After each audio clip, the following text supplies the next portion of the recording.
चलिए ऋषभ, शुरू करते हैं interview. So sure sir. Please tell us something about yourself. Sir मेरा नाम ऋषभ सोढी है और ओरिजिनली मैं फरीदकोट पंजाब से हूँ। और सर मैंने अपनी इनिशियल स्कूलिंग फरीदकोट से ही की है। और उसके बाद सर मैंने अपनी BSc in agriculture from Guru Nanak Dev university Amritsar की है। और फिर MSc forestry from Punjab agricultural university Ludhiana की है। सर मेरे फादर ऑलरेडी गवर्नमेंट सर्विस में हैं पंजाब में विद लेबर डिपार्टमेंट। और मेरी मदर एक टीचर हैं। और सर मेरी हॉबीज में मेनली डॉक्यूमेंट्रीज, वेब सीरीज और मूवीज देखना है। और सर विकिपीडिया पे आर्टिकल्स लिखना और एडिट करना है sir. Right. So Rishabh, you are from Punjab. Yes why sir. Then why Haryana civil services? Sir, I think both Punjab and Haryana, they are culturally similar, and sir, the people they have similar cuisine, tradition and belief, sir. तो sir यहाँ पे एक ideal working environment मुझे लगा दोनों states में similar है मेरे लिए। तो जब हरियाणा की अपॉर्चुनिटी आई तो सर मुझे लगा कि इसे ग्रैब करना चाहिए sir. So when did you complete your post graduation? Sir in 2021। 2021. So you have been preparing for civil services. Yes sir. So what is your optional in Haryana and UPSC as well? Sir in both UPSC as well Haryana my option was agriculture. Agriculture. Right. So Rishabh, why should I select you over a person who belongs to Haryana? And because if a Punjab PCS gives you an opportunity or UPSC gives you an opportunity, you will go. So why not I? Why should not I select the person who belongs from Haryana and who identifies the problems of Haryana?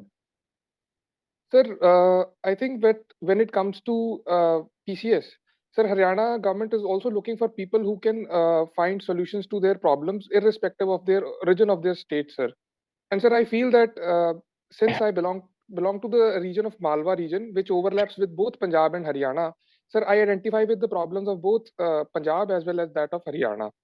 And sir, when it comes to UPSC, definitely if I get a better service, I would like to try there, sir. But as far as the job scenario is concerned, sir, if I get civil services PCS in Haryana, sir, that would be much better. I think I won't jump to Punjab, sir, in that case, sir. So what are you said that you identify with the problems of Haryana. Yes, So sir. what, according to you, you are the top most pertinent issues or the problems of Haryana? So the first problem I would say is that there is a poor plight of women despite gain in material wealth over the past few decades. उसके अलावा sir जो है यहाँ पे drugs की एक emerging problem है। Unemployment का जो रेट है सर वो वन ऑफ द हाईएस्ट है सर। और पंजाब की तर्ज पे सर यहाँ पे भी अभी ब्रेन ड्रेन बहुत तेजी से होने लगा है। और सर फिफ्थ प्रॉब्लम जो है वो है कि इन्वायरमेंटली जो है वो वाटर टेबल रिसीड कर रहा है जिसकी वजह से एग्रीकल्चरल प्रोडक्टिविटी डिक्लाइन हो रही है। तो ऋषभ, पंजाब से हैं आप। तो अगर आप देखा जाए in last few years, if you see the report that are coming out of in last few years, so the states like Punjab and Haryana, Haryana फिर भी is performing much better when it comes to economy और the GSDP of GSDP compared to the other states, but still they are the agricultural states. But why these two states are continuously going down when it comes to the overall revenue of the states compared to the other states of India like Maharashtra, Tamil Nadu? Sir, mainly these states here, sir, subsidies are driving governments. Basically, sir, subsidies की वजह से mainly हो रहा है जो government की policies हैं. They are more, sir, not they. I would say they are people centric, but sir वो populist ज़्यादा उनको favor करने की कोशिश करते हैं. उसकी वजह से सर जो है कि governments are not able to realize adequate revenue, जिसकी वजह से सर इकोनॉमी में जो है गिराव देखने को मिला है सर। और सर दूसरा ये भी है कि जो कंपटीशन है from neighbouring states like Uttar Pradesh, Himachal Pradesh, sir जहाँ पे इंडस्ट्री की फ्लाइट हमें देखने को मिली है due to lucrative incentive sir, उसकी वजह से भी यहाँ पर थोड़ा सा डाउन टर्न हमें देखने को मिला है। तो यार ये जो आपने बात कही कि इंडस्ट्रीज की फ्लाइट देखने को मिली है या फिर पॉपुलिस्ट पॉलिसीज हैं, तो the states like Tamil Nadu they also populist policies, their policies are much more populist compare to the states like Punjab and Haryana. So why the revenue of Punjab and Haryana is lower than the revenue of Tamil Nadu? Sir उसके लिए एक तो reason ये हो सकता है कि sir Tamil Nadu being a maritime state sir उनके पास ट्रेड की अपॉर्चुनिटीज हमसे कहीं ज्यादा है सर। और सर दूसरा ये है कि उनका जो डायस्पोरा है compare to Punjab and Haryana combined diaspora it is much larger sir. तो वहाँ पे इन्वेस्टमेंट की अपॉर्चुनिटीज बहुत ज्यादा होती हैं सर। एज कम्पेयर टू तो both the states. Diaspora Punjab और हरियाणा से ज्यादा तो नहीं होगा ना क्या? सर आई मीन टू से पॉपुलेशन, मतलब पॉपुलेशन उनके पास ज्यादा है, टेक्नोलॉजी ड्रिवन वो हमसे कहीं ज्यादा है सर, एक एजुकेटेड पॉपुलेशन उनके पास ज्यादा है। जैसे ह्यूमन आपने एग्रीकल्चर आपका बैकग्राउंड है, so why agriculture and the income in agriculture has gone down post the introduction of market or the induction of market in India? Sir एक तो ये है कि sir land fragmentation after the green revolution हमें देखने को मिली है, जिसकी वजह से साइजेस छोटे हुए हैं और प्रोडक्टिविटी जो प्रोडक्शन जो है वो चाहे बड़ी हो, लेकिन पर कैपिटा प्रोडक्टिविटी जो है वो सर कम हुई है। उसके अलावा सर जो फार्मर्स हैं उनकी जो लिंकेज है मार्केट के साथ जिस तरीके से होनी चाहिए थी वो नहीं हो सकी सर। तो उसके अलावा सर जो एनवायरमेंटल रीजंस हैं जैसे water pollution, air pollution, soil pollution, इन्होंने भी सर जो एग्रीकल्चर प्रोडक्टिविटी है उसे ड्राइव किया है downward sir. These are some of the factors that have contributed towards poor plight of farmers sir. So, Rishabh, so you said even that environmental agriculture degradation, जो land water degradation है, वो बड़ा important factor होता है. So there has been consistent talk about the Green Revolution 2.0 in the eastern states and in the states like Punjab and Haryana and West Uttar Pradesh, the changing in the cropping pattern. So from your agriculture field, can you tell me that which crops are more suitable for this particular region? Sir, for the semi-arid regions of Punjab and Haryana, sir, mainly cotton is one of the most favorable crops. उसके अलावा sir मेज की तरफ भी focus किया जा रहा है। और सर इस साल क्योंकि international year of the millets है, तो सर मिलेट्स प्रोडक्शन की तरफ भी गवर्नमेंट का स्पेशल ध्यान है सर। मिलेट्स की बेनिफिट्स क्या होते हैं? सर मिलेट्स जो है वो if we compare to cereals वो मिनरल्स में बहुत रिच होते हैं, आयरन में बहुत रिच होते हैं। और सर वो क्लाइमेट रेजिलिएंट क्रॉप्स हैं। वो सलाइन एरियाज में या फिर अल्कलाइन एरियाज में या जहाँ पे वाटर बहुत कम है वहाँ पे भी बहुत इजीली ग्रो कर सकते हैं सर। तो जैसे एग्रीकल्चर में माइग्रेशन का बहुत इंपॉर्टेंट रोल होता है. Yes sir. So, what is your opinion about the migrants? That what kind of problems the migrants in India face? Sir agricultural migrants के बारे में बात करें। Any kind of migrants, specifically the people who come from the lower background society who are poor, the daily wages specifically. Sir first of all तो ये कि sir क्योंकि वो अनऑर्गेनाइज सेक्टर से अनऑर्गेनाइज सेक्टर का पार्ट है sir, तो उनको सर वेज एक्सप्लॉयटेशन उनकी सबसे ज्यादा होती है। उनको कोई फिक्स्ड वेज नहीं मिलती सर, और उनकी जो वर्किंग कंडीशंस होती हैं वो बहुत पुअर होती हैं सर। और तीसरा ये है कि जैसे हमने लॉकडाउन में देखा सर, उनके लिए हाउसिंग क्राइसिस भी हुआ, उनके लिए अच्छी opportunities in terms of education और in terms of health care नहीं अवेलेबल होती हैं सर। और सर एक जैसे सन्स ऑफ द सॉइल भी होता है, जो भी नेटिव स्टेट में वो जाते हैं वहां पे उनको डिस्क्रिमिनेशन फेस करना पड़ता है on terms of race, ethnicity और लैंग्वेज। So, migrants के according आपने for migrants there is a concept of voting rights that is consistently been discussed, that is remote voting. So, is remote voting for migrants a good idea? And what are the possible challenges that the concept of remote voting may face in India? Sir in terms of remote voting sir basically जो जैसे UP और बिहार से migrants Punjab आते थे या हरियाणा आते थे sir, तो ऑफन ये होता था कि उनको सर अपने होम स्टेट वापस जाना पड़ता था, तो they use to miss on their employment opportunities here, यहाँ पे उनको वेज उनकी मिस हो जाती थी सर। तो रिमोट वोटिंग इंट्रोड्यूस करने से sir I think it will be very beneficial for them. वो अपनी जो यूनिवर्सल एडेल्ट फ्रेंचाइज है उसको बिना किसी हिंड्रेंस के एक्सरसाइज कर सकते हैं। और सर इसमें चैलेंजेस मेनली ये होंगे कि एक तो वो क्योंकि अपनी नेटिव स्टेट से दूर हैं, तो they will not be very informed, they might not be able very well informed about the core issues that mainly are there at the centre stage in that state. और दूसरा sir हो सकता है कि parties might use rigging of these candidates to influence their own results. So, have you heard about the concept that India is a net exporter of water? Yes, sir. So, what is that? Sir net exporter of water basically it is known as virtual water. Sir जैसे coca cola की company है वो India में बहुत सारा Coke produce करती है, तो सर उसके ल्यू में सर वो बहुत सारा पानी जो ग्राउंड से फ्रेश वाटर है वो ड्रॉ आउट कर लेती है। वैसे ही सर जैसे एग्रीकल्चर है, हम लोग एक लीडिंग प्रोड्यूसर एक्सपोर्टर है of marine products, basmati rice and other such commodities sir. तो उससे हम सर अपना जो water use in consumptive use of those product agriculture products है वो सर हम नेट दूसरी कंट्रीज को जैसे यूएई और गल्फ कंट्रीज हैं वहाँ पे एक्सपोर्ट कर देते हैं अपना वाटर सर। तो आपने देखा होगा जैसे अभी इंडिया में डिजिटल इकोनॉमी का कॉन्सेप्ट बहुत ज्यादा इंक्रीज हो रहा है. So have you heard about e rupee? What is e rupee and why it is significant? Sir e rupee basically एक टोकन बेस्ड सर्विस थी जिसमें एक वाउचर के तौर पे जैसे कंपनीज थी वो अपने एम्प्लॉइज को इंसेंटिव के तौर पे वो दे सकते थे। तो इट इज आल्सो बीइंग इनका it is also been launch to sir encourage basically employee friendly incentive sir. Right.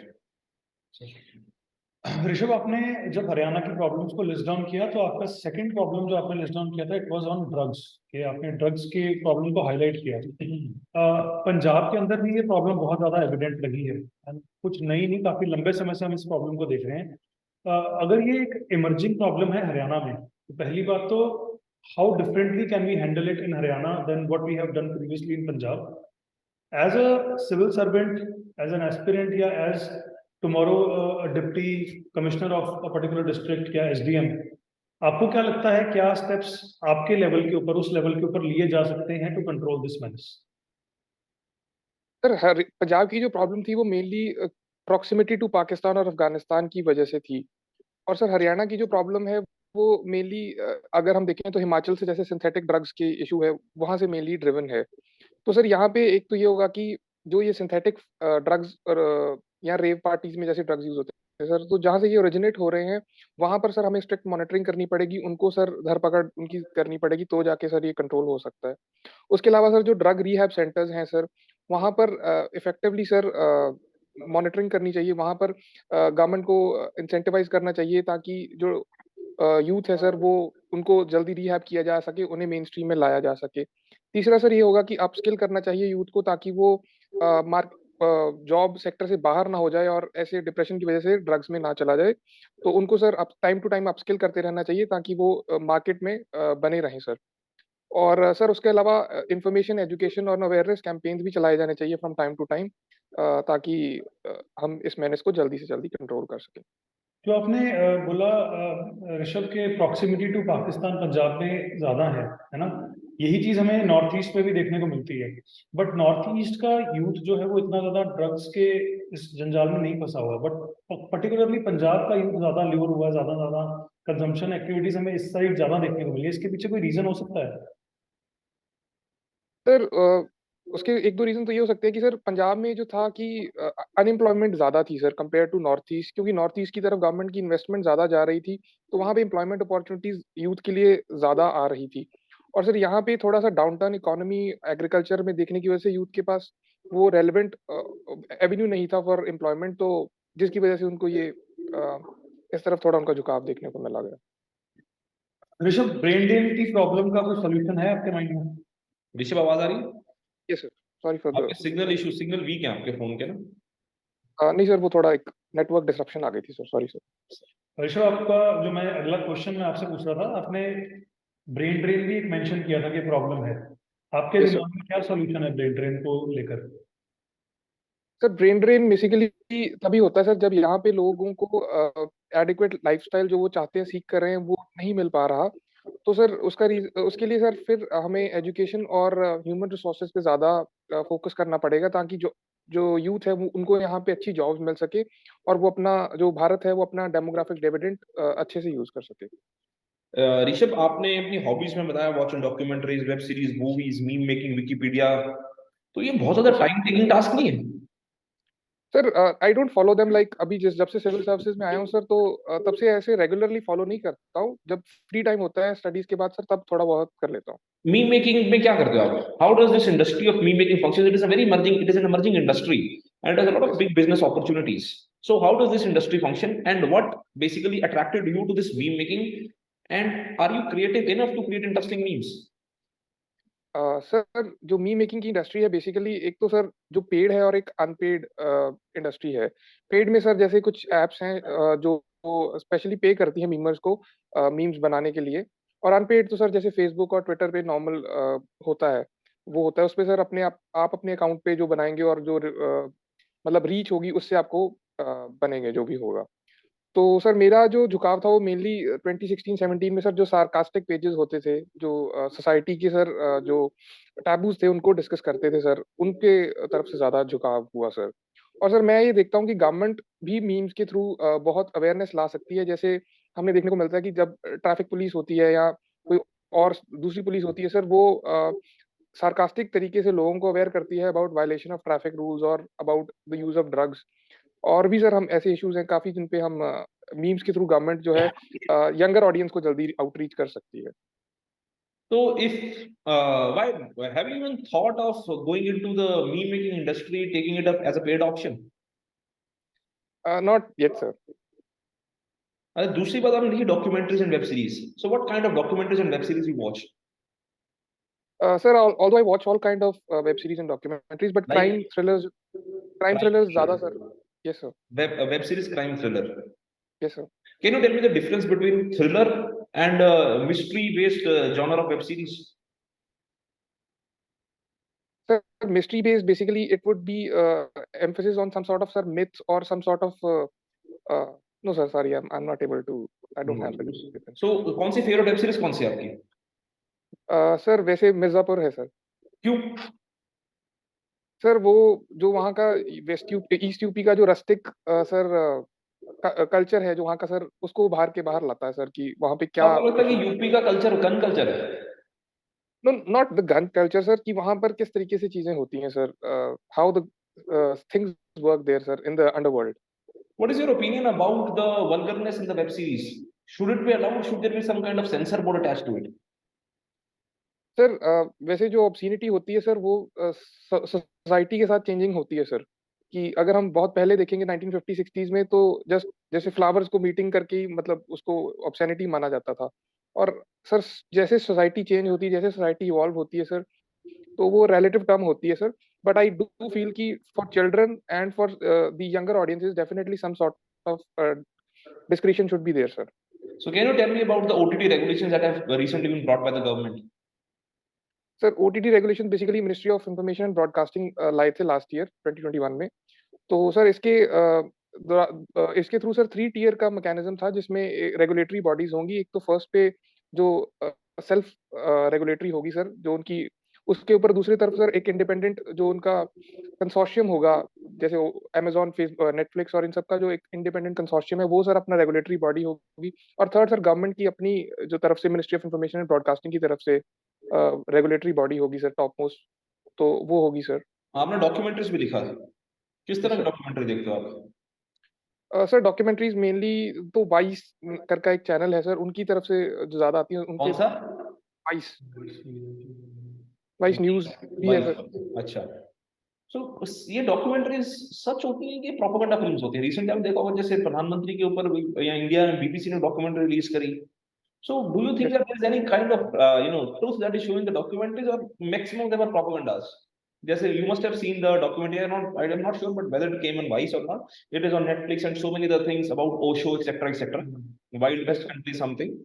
So they are wild country. So many of these documentaries seem to be a propaganda films. So how do you choose that what to believe and what not to believe? Sir basically जब disinformation का campaign थोड़ा ज्यादा होता है sir तो हमें जैसे fake news होती है सर वैसे ही इंडिपेंडेंट रिसर्च करके जो है अपने लेवल पे अलग अलग सोर्सेज से इंफॉर्मेशन गैदर करके और फिर सर एक पर्सन इंडिविजुअली आइडेंटिफाई करता है कि ये इंफॉर्मेशन कितनी रियल है और कितनी फेक है सर। बाकी सर अगर जो आपके पास पावर होती, if you would have the power, so would you have allowed the documentary related released by the BBC, or would you have censored as the government has done? What would you have chosen, the freedom of speech and expression or the censorship? Sir, I think if there is an element of falseness, or if it is trying to malign the image deliberately, then I would not have allowed the broadcast of that web series or documentary. Sorry, but if there was some element of truth, if it had shown the plight of people who were affected by the rights, irrespective of their religion, then definitely it should have been allowed to broadcast, sir. ठीक है. ऋषभ, आपने specifically crime thriller को choose किया as something that you watch very regularly, है ना? And आप हरियाणा के civil services के एग्जाम के लिए भी बैठ रहे हैं, तो कैटल स्मगलिंग के बारे में आपको अच्छी नॉलेज होनी चाहिए। Yes sir. अब बताइए सर कैटल स्मगलिंग के बारे में। सर कैटल स्मगलिंग मेनली जो सदर्न हरियाणा है, अलवर और मेवात, सॉरी राजस्थान और हरियाणा का मेवात डिस्ट्रिक्ट है, यहाँ से सर काफी ज्यादा कैटल स्मगलिंग होती है सर। तो वो जो इलीगल एबेटोर्स एंड स्लॉटर हाउसेज हैं यूपी में सर, वहां पर स्मगल करके कैटल ली जाती है और फिर सर वहां से जो कैटल है उसका जो लेदर इंडस्ट्री में मेनली यूज होता है। बट अभी आपने पीछे रिपोर्ट पढ़ी होगी कि बहुत ज्यादा भारी मात्रा में बांग्लादेश के बॉर्डर के ऊपर भी कैटल पकड़ी गई है। Yes sir. तो वहां का क्या रेलेवेंस निकल के आता है, उसके बारे में जानकारी है आपको? सर प्रिलिमिनरी ही है सर थोड़ी बहुत कि वहां से भी बांग्लादेशी जो हैं वो काफी कैटल इस तरफ स्मगल करते हैं sir, mainly in West Bengal and in Tripura sir. Okay, so ये सेम के बांग्लादेश से भी हमारे कंट्री के अंदर कैटल को लेकर आया जाता है। यस ठीक सर। है, अच्छा, इसमें आपने लास्ट एक और हॉबी मेंशन करी है, विकिपीडिया आर्टिकल्स आप लिखते हैं। Yes sir. थोड़ा सा विकिपीडिया के बारे में ही बताइए, क्योंकि एक ओपन सोर्स है, लोग बोलते हैं कि इसको एडिट करना बहुत इजी है। सो क्या एक ट्रस्टेड ये प्लेटफॉर्म है, या कैसे काम करता है, and how do you work with that particular platform? Sir basically Wikipedia में दो तरह के आर्टिकल्स होते हैं। एक तो विकिपीडिया ने जो जैसे सर प्रोमिनेंट पर्सनालिटीज हैं या जो प्रोमिनेंट ऐसे इवेंट्स हैं जिन पे एक पूरा हमारे पास डिटेल में ब्यौरा है सर, उनको तो सर विकिपीडिया एडिट करने नहीं देता है सर। वो तो उनके इंडिपेंडेंट राइटर्स ही हैं जो करते हैं। बाकी के सर जो कॉमन पार्लेंस के जो आर्टिकल्स हैं तो सर उन पे विकिपीडिया अलाउ करता है बेसिकली। तो सर जो मैं यहाँ पे काम करता हूँ, मैं सर जैसे जो गवर्नमेंट वेबसाइट्स पे डाटा पड़ा है सर, जैसे इलेक्शंस का डाटा था फ्रॉम फ्रॉम मेरी कॉन्स्टिट्यूएंसी का 1950 से लेके 2022 का डाटा पड़ा था सर। तो उसको मैं सर सॉर्ट ऑफ कंपाइल करके विकिपीडिया के आर्टिकल्स लिख रहा हूँ आजकल कि तो that information is accessible to people of my constituency. Right Rishabh, so thank you very much. तो अब रिव्यू की बात बात कर लेते हैं सर। ऋषभ, कुछ पॉइंट्स हैं जो माइंड में आए हैं। एक तो जैसे आपने दो तीन जगह ये मेंशन किया कि सर ये रीजन हो सकता है, राइट? सो Yes, आप कहीं ना कहीं you are not sure, but आपने एक बड़ी रैंडम सी और स्टेटमेंट ऐसे दी, आपने एक दो बार ये चीज यूज करी है, तो इसको हम आगे से थोड़ा सा अवॉइड करेंगे। तो we will not Okay. Give them a open answer otherwise. फिर जो सेकंड पॉइंट लगा, आपने एक दो जगह ये भी मेंशन किया कि सर जैसा भी होगा या जो भी होगा, है ना? तो ये दो तीन जो स्टेटमेंट्स आपकी रेगुलरली हमें देखने को मिली, इसमें बहुत कैजुअल एटीट्यूड देखने को मिल रहा है। तो ये इनका आपने स्पेसिफिकली ध्यान रखना है। And I think Anuj sir ने बीच में मुझे बताया भी था कि you were moving too much, आप बहुत ज्यादा टू एंड फ्रो मूव कर रहे थे। तो उसमें क्लियरली समझ में आ रहा था कि आप नर्वस हैं शायद किसी चीज को लेकर, या I don't know if you naturally do that, but आपको अगर एक इंटरव्यू में आप बैठे हैं तो ये डेफिनेटली शो करेगा कि आप नर्वस हैं। मुझे एक टाइम पे लगा था कैमरे से बाहर ना आ जाओ। सर अब इतनी तेज हिलने लग गए थे, जब जब क्वेश्चन थोड़ा डिफिकल्ट हो गया आप थोड़ा तेज हिलने लग गया। तो ये बॉडी पे आपको काम करने की जरूरत है। ठीक है, तो यू जब आप आंसर दे रहे हो तो अपने बॉडी को रिलैक्स करके, ठीक है, मूवमेंट, हैंड मूवमेंट हो सकती है, आप बात करें तो हैंड मूवमेंट हो सकती है एक्सप्रेशंस के लिए, पर हैंड मूवमेंट ज्यादा नहीं होनी चाहिए। ठीक है, but your body has to be stable, वो मूवमेंट नहीं होनी चाहिए। फिर जो आपसे कैटल स्मगलिंग का सवाल पूछा गया था, उसके बारे में आपको नॉलेज नहीं थी, बट आपने एक रैंडम आई थिंक गेस किया कि बांग्लादेश से इंडिया के अंदर कैटल स्मगल करते हैं, otherwise it is the other way around, right? क्योंकि बांग्लादेश कंज्यूम करता है बहुत ज्यादा कैटल। तो ये रिपोर्ट्स आई हुई है कि अगर कल को कैटल स्मगलिंग बंद होगी तो they will starve to death. तो ऐसी इंफॉर्मेशन अगर आपके पास 100% करेक्ट नहीं है तो नहीं देंगे हम इंफॉर्मेशन ऐसी। इसके अलावा जो मुझे पॉइंट लगा कि आपका जो क्राइम थ्रिलर का आपने जॉनर पकड़ा हुआ है, उसके अंदर जो आपने चूज करी है मिर्जापुर, वो थोड़ी सी मुझे ऐसा लगता है कि वायलेंट है, वायलेंट। और थोड़ी सी वायलेंट और थोड़ी सी नेगेटिविटी प्रमोट करने वाली एक नहीं देखो, कैटेगरी ऐसा है कि आप मिर्जापुर बोल सकते हो कि सर मेरे को मिर्जापुर अच्छा लगता है, प्रॉब्लम नहीं है उसमें। ठीक है, पर आप उसमें से ऐसी चीज निकालोगे जो आपको अच्छी लगती है। ठीक है, आप ये बोल रहे हैं रस्टी कल्चर यूपी का, ठीक है, रस्टी कल्चर में उन्होंने गाली गलौज गोलियां दिखाई हुई हैं, है ना? वो अच्छा है। आप उसमें क्या निकाल रहे हो? आप उसको बोलोगे सर मेरे को पर्सनैलिटी की, काम एंड कंपोज पर्सनैलिटी कालीन भैया की, ठीक है, मेरे को बड़ी इंस्पायर करती है कि इतने सारी सिचुएशन में भी वो एक बिल्कुल काम एंड कंपोज थॉट प्रोसेस का डिसीजन लेते हैं। उनके डिसीजन में आपको कोई हड़बड़ाहट नहीं दिखेगी जिससे गलत डिसीजन लिया जाए। ऑन द अदर साइड, अगर आप फ्लिप साइड देखो तो जो उनके बेटा थे मुन्ना भैया, है ना, उनके डिसीजन में आप इम्पैक्ट देखो कि कितने उनने हौज पौज डिसीजन लिए। तो इससे पता लगता है कि यार अगर आप किसी भी पोजीशन पे बैठे हो तो आपको इमोशनली इंटेलिजेंट होकर काम करने की आवश्यकता है। तो या तो आप ऐसी चीज निकालो उसमें से, एग्जैक्टली जो आपको हेल्प करे जस्टिफिकेशन, ठीक है ना, कि आप एक पोजीशन में बैठे हो तो आपको कैसे हेल्प कर सके, ये चीज होगी। फिर एक दो जगह ना ऋषभ आपने अपने ही पॉइंट्स के आप अगेंस्ट चले गए। जैसे आपने पहले बोला कि एग्रीकल्चर की प्रोडक्टिविटी जो है वो इंक्रीज हुई है ना? फिर आपने थोड़ी देर बाद बोला कि वाटर पोल्यूशन हुआ है, इन सब चीजों की वजह से प्रोडक्टिविटी डाउन हुई है। तो आपने with in the span of 2-3 second मुझे ऐसा लगा कि आपने अपने पॉइंट के साथ ही कॉन्फ्लिक्ट क्रिएट कर लिया। तो ये कुछ चीजें मेरे दिमाग में, बाकी अनुसार अब देखो, एक तो मूवमेंट वाली सर ने बता दी आपको, बॉडी लैंग्वेज वाली बात, दूसरी सर। चीज है कि आपसे जैसे मैंने पूछा पंजाब और हरियाणा की जो रेवेन्यू है वो डिक्रीज क्यों हो रहा है, उसमें सबसे बड़ा एक फैक्टर है एग्रीकल्चर, कि दोनों एग्रीकल्चर स्टेट्स हैं और एग्रीकल्चर में आजकल रेवेन्यू जो है, इनकम जो है वो नहीं आ रही है। ये आपने कंप्लीटली पॉइंट मिस कर दिया। सबसे बड़ा फैक्टर ये है कि गवर्नमेंट्स ने इसको पे फोकस ही नहीं करा कि एग्रीकल्चर इकोनॉमी से हम दूसरी इकोनॉमी को कैसे शिफ्ट कर सकते हैं। ये आपने कंप्लीटली पॉइंट ही एलिमिनेट कर दिया, तो ये बड़ा प्रॉब्लमेटिक सा इशू है। दूसरी बात आई कि मैंने आपसे सवाल पूछा एग्रीकल्चर को लेके, मैंने आपसे स्पेसिफिकली क्वेश्चन पूछा था कि पोस्ट मार्केट एग्रीकल्चर पे क्या इंपैक्ट आया। आपने ग्रीन रेवोल्यूशन से स्टार्ट करा, पोस्ट मार्केट तक गए नहीं। पोस्ट मार्केट आप देखो कि 1991 के बाद एग्रीकल्चर में क्या डाउनफॉल आया, ठीक है ना, कि गवर्नमेंट ने ध्यान हटा दिया, रूरल इंफ्रास्ट्रक्चर बिल्ड नहीं हुआ, वेयर हाउसेस बिल्ड नहीं हुए, कनेक्टिविटी प्रॉपर नहीं आई। तो पोस्ट मार्केट का क्वेश्चन था, वो आपने ध्यान से सुना नहीं, वो एक प्री फ्रेम्ड आंसर लग रहा था वो, ठीक है। तो वो एक क्वेश्चन को आपने, तीसरा इकोनॉमिक्स के आपसे दो सवाल पूछेगा तो जिसमें पूरा डाइसी लगे, ठीक है। एक तो वो ई रूपी का क्वेश्चन था, एक और क्वेश्चन पूछा था, मैं भूल गया क्या था, पर हाँ वो दो सवाल पूछे गए, तो ई रूपी एक दो, तो आप थोड़ा सा इकोनॉमिक्स वाले जो कॉन्सेप्ट है उनको ऊपर थोड़ा सा ब्रशअप कर लेना, क्योंकि Sure, sir. आपका एग्रीकल्चर बैकग्राउंड है, एग्रीकल्चर में बहुत सारे सवाल आएंगे। तीसरा, आप ना काफी सारे आंसर जो है ना इनको ओपन एंडेड छोड़ रहे थे। अब ना आंसर्स में हमें डिग आप पे, we have to dig deep to bring out answers from you, वो ये नहीं करेंगे, वो एफर्ट नहीं डालेंगे, ठीक है। तो आपको थोड़े से आंसर्स को इलेबोरेटली एक्सप्लेन करना पड़ेगा, प्रॉपर्ली एक्सप्लेन करना पड़ेगा।